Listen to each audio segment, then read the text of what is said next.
Hello বন্ধুরা, আজকে আমরা এসেছি ঘূর্ণি শিবতলা বারোয়ারিতে। এটা অ্যাকচুয়ালি এই যে যাকে তোমরা ছবিতে দেখতে পাচ্ছ, অনেকেই হয়তো চেনো, একটু তুম করি। ইনি হচ্ছেন পূজ্যপাত যোগীরাজ শ্যামাচরণ লাহিড়ী মহাশয়। ইনি লাহিড়ী মহাশয় নামেই খ্যাত। তো এনার জন্মভিটে ছিল এই অঞ্চলে, এই ঘূর্ণি অঞ্চলে, কিন্তু কালের প্রবাহে নদীর ধসে সেই বাড়ি নদীর গর্ভে বিলীন হয়ে যায়। পরবর্তীকালে এখানে মন্দির স্থাপিত হয়েছে, সেই মন্দিরে আমরা এসেছি।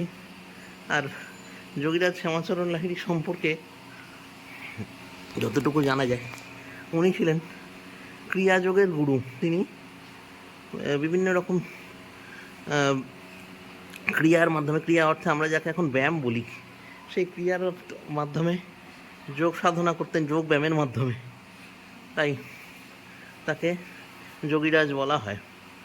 আর তিনি পরবর্তীকালে উত্তরপ্রদেশে চাকরিও করতেন। ওনার সম্বন্ধে এমন ঘটনাও জানা যায়, উনি উত্তরপ্রদেশে চাকরি করতে করতেই সূক্ষ্ম দেহে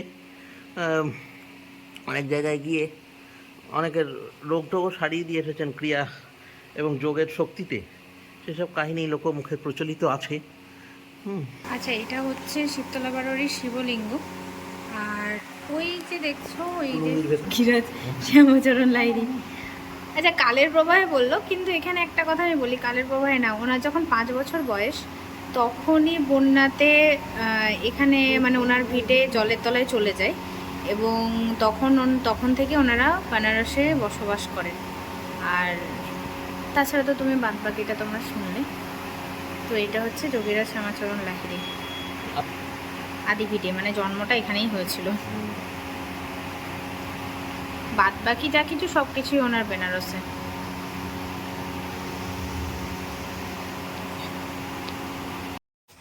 এই দেখো, এটা হচ্ছে পুরো মন্দিরটা। আচ্ছা, আমরা কিন্তু আজকে এসেছি ঘূর্ণিতে। ওনার কিন্তু কৃষ্ণনগরের ঘূর্ণিতে জন্ম। তো আমরা এখানে আসি মানে ওই জগদ্ধাত্রী পুজোর শিবতলা বারোয়ারি ঠাকুর দেখতে আসি। এই দেখো, এটা হচ্ছে লাহিড়ী বাবার মূর্তি। আর এইখানেই না জগদ্ধাত্রী পুজোটাও হয়, মানে এখানে দুর্গা পুজো টুকু পুজো সবই হয়। এটা শিবতলা বারোয়ারি। আর এ দেখো, এটা হচ্ছে বাবা। এখানে একটা বাবা লোকনাথের মূর্তিও আছে।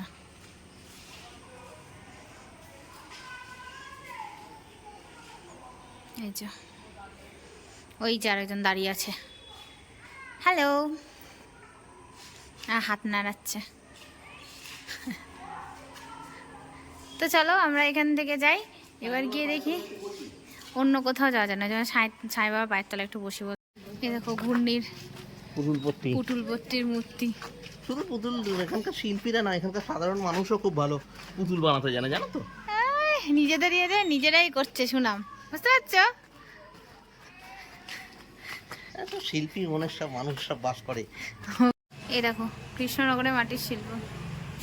এর আগে যদি তোমাদেরকে দেখিয়েছি, তাও দেখো বাচ্চাটা কি সুন্দর না, মনে হচ্ছে যেন জ্যান্ত। পাশে একটা হনুমানও আছে। সবচেয়ে ভালো দেখো বিবেকানন্দটা। আরও একটা আছে, তোমাদেরকে দেখায়। যখন ঘূর্ণিতে এসেছি তখন এটাও একটু দেখায়। এই দেখো, মনে হচ্ছে না জীবন্ত বসে আছে, কি সুন্দর।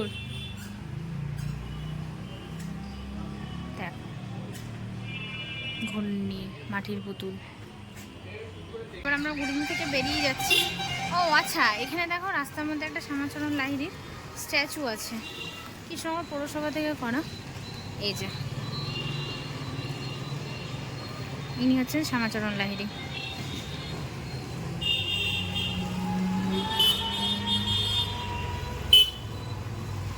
তো ঠিক আছে, আপাতত আমাদের এখানে ঘোরা শেষ। জানি না নেক্সট ডেস্টিনেশনে কি তোমাদেরকে দেখাবো। তো যদি ভিডিওটা ভালো লেগে থাকে তাহলে লাইক, কমেন্ট, শেয়ার, সাবস্ক্রাইব করো। আর তোমরা এত ভিডিও দেখছো, খুব ভালো লাগছে, বাট একটু লাইক আর কমেন্ট করলে ভালো হয়, কারণ তাহলে আমরা আমাদের ত্রুটিটা বুঝতে পারি বা তোমাদের ভালো লাগছে সেটা জানতে পারি। তো আপাতত টাটা, চলো আবার পরের কিছু নিয়ে তোমাদের সঙ্গে কথা হচ্ছে।